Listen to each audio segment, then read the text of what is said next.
Educação e autoconhecimento. Esse é o tema de nossa aula hoje e começamos com uma frase que dispensa comentários e explicações, pois ela já é a própria explicação.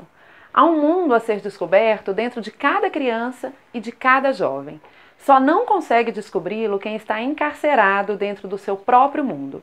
Essa é uma frase do Augusto Cury, em Pais Brilhantes, Professores Fascinantes. Olá, eu sou Adriana Riquena e para começar vou falar rapidamente de onde eu venho, pois vem daí as minhas reflexões. Desde muito jovem, eu carrego a ideia de que o trabalho precisa impactar e provocar uma transformação no mundo. E pensando assim, eu já fiz muitas coisas. Em 2001, quando me descobri grávida, comecei a buscar diversas vivências naturais a fim de garantir uma vida mais saudável para mim e para o meu filho. Isso me levou a iniciar uma caminhada em busca de mim mesma. Estudei yoga, meditação, reiki, entre outras terapias naturais, todas com esse propósito, me conhecer melhor e desenvolver uma vida com mais qualidade e mais sentido.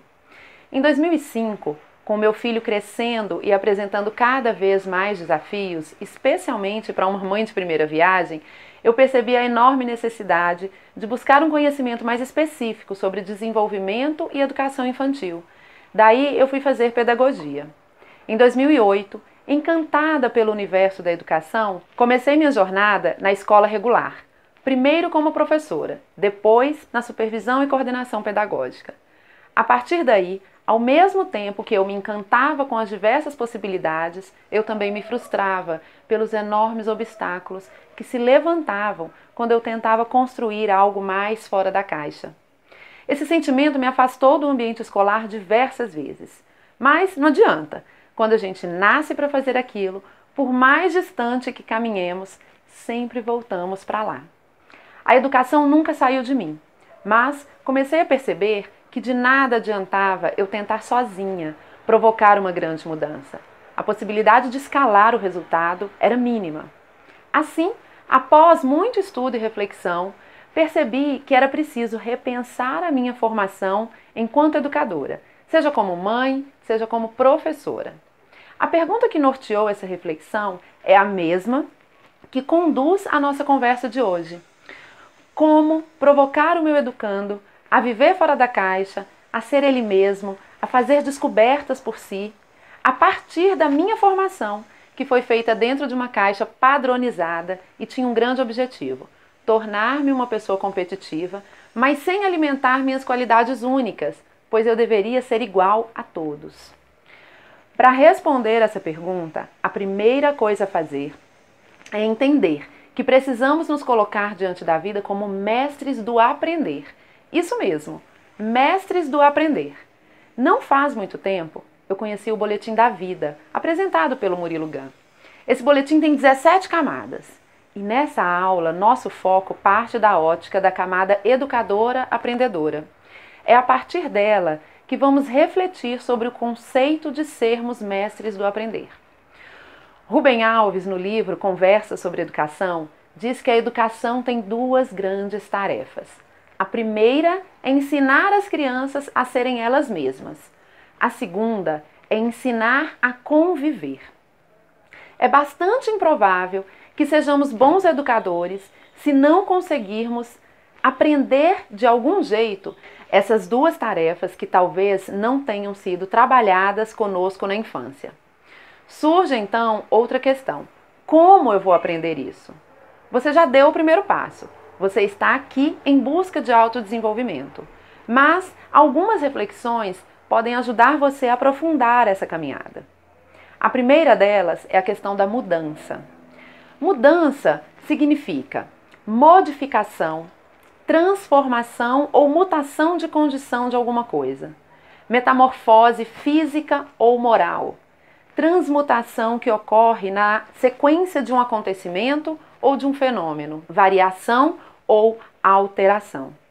É fato que mudar para a maioria das pessoas provoca medo, desconfiança, incômodo, mas para alcançarmos patamares mais elevados, ela é extremamente necessária e às vezes até obrigatória.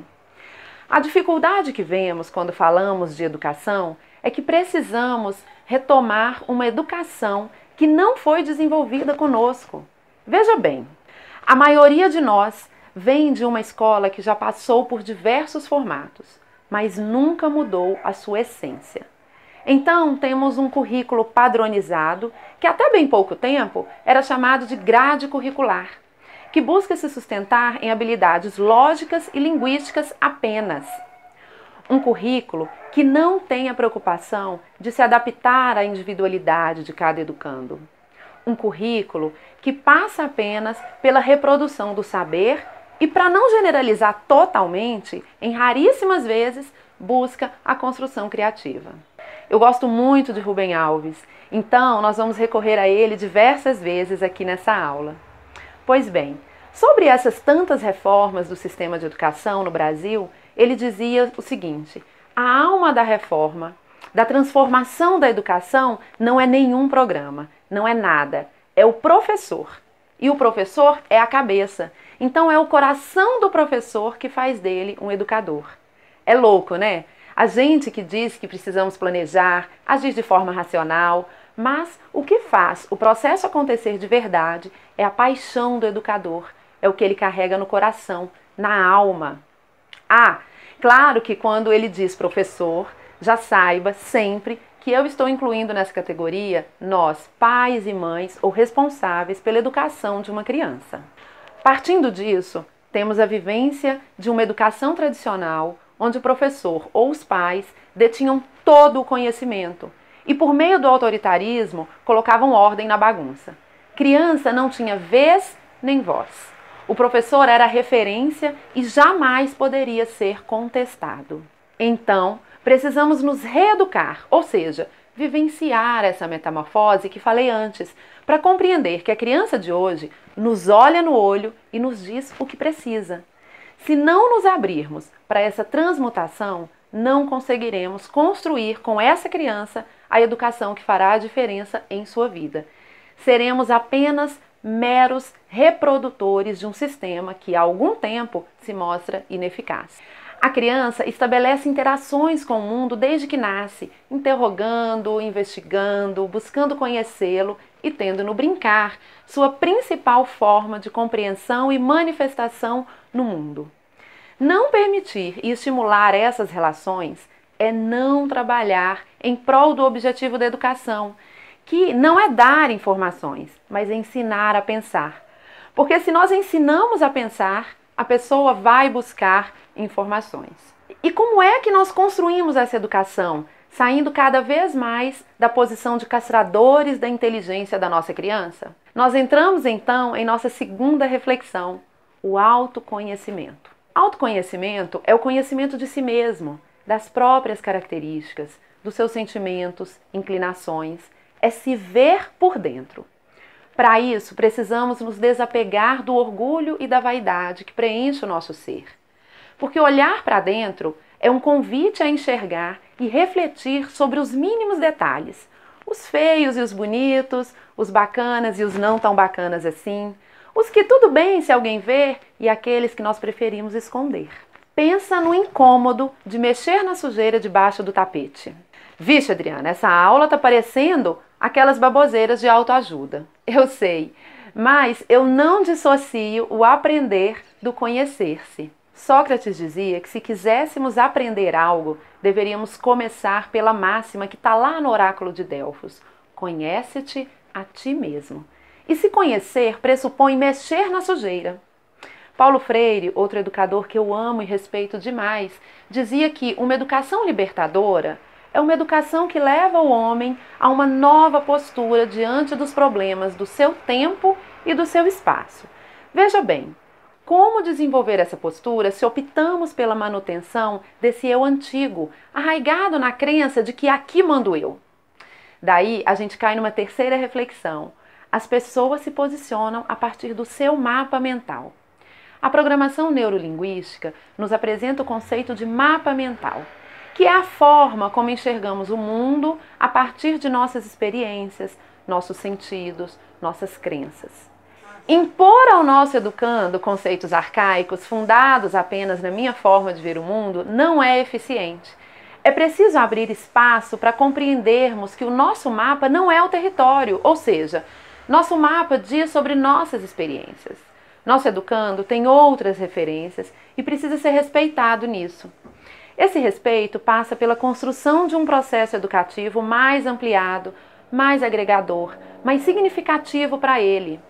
É colocar a criança como centro do processo educativo. Fazer isso implica em entendermos que cada criança é um sujeito único e singular. Além disso, cabe a nós, os adultos da relação, buscar formas de ampliar tanto o nosso mapa quanto o mapa da nossa criança. Paulo Freire fala sobre isso quando diz que busca uma educação da vitalidade, ao invés daquela que insiste na transmissão de ideias inertes, ou seja, ideias que a mente se limita a receber sem utilizá-las, verificá-las ou transformá-las em novas combinações. É a construção do conhecimento a partir da ideia de explorar o mundo de forma intensa, é ser respeitado em suas reflexões. Uma quarta reflexão é pensar fora da caixinha.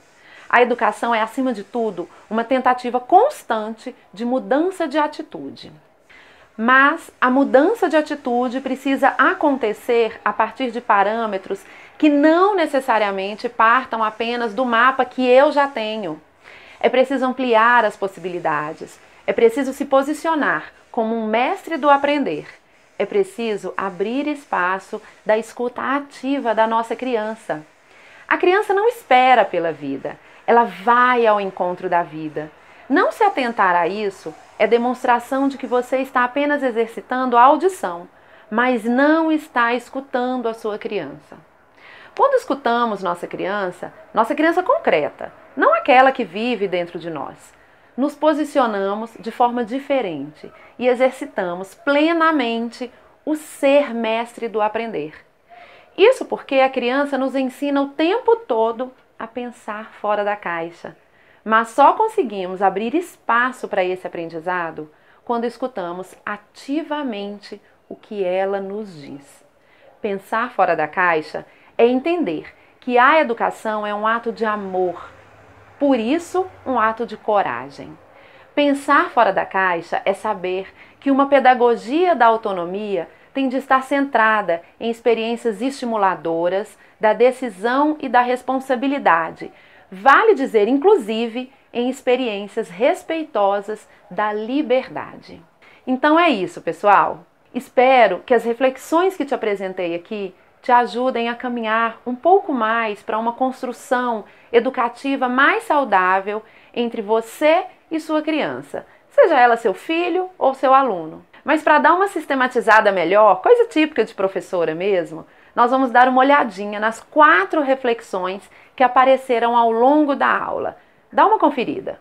E atenção, se liga aí que é hora da revisão. Então, precisamos nos reeducar, ou seja, vivenciar essa metamorfose que falei antes, para compreender que a criança de hoje nos olha no olho e nos diz o que precisa. Se não nos abrirmos para essa transmutação, não conseguiremos construir com essa criança a educação que fará a diferença em sua vida. Seremos apenas meros reprodutores de um sistema que há algum tempo se mostra ineficaz. Para isso, precisamos nos desapegar do orgulho e da vaidade que preenche o nosso ser. Porque olhar para dentro é um convite a enxergar e refletir sobre os mínimos detalhes. Os feios e os bonitos, os bacanas e os não tão bacanas assim, os que tudo bem se alguém ver e aqueles que nós preferimos esconder. A programação neurolinguística nos apresenta o conceito de mapa mental, que é a forma como enxergamos o mundo a partir de nossas experiências, nossos sentidos, nossas crenças. Impor ao nosso educando conceitos arcaicos fundados apenas na minha forma de ver o mundo não é eficiente. É preciso abrir espaço para compreendermos que o nosso mapa não é o território, ou seja, nosso mapa diz sobre nossas experiências. Nosso educando tem outras referências e precisa ser respeitado nisso.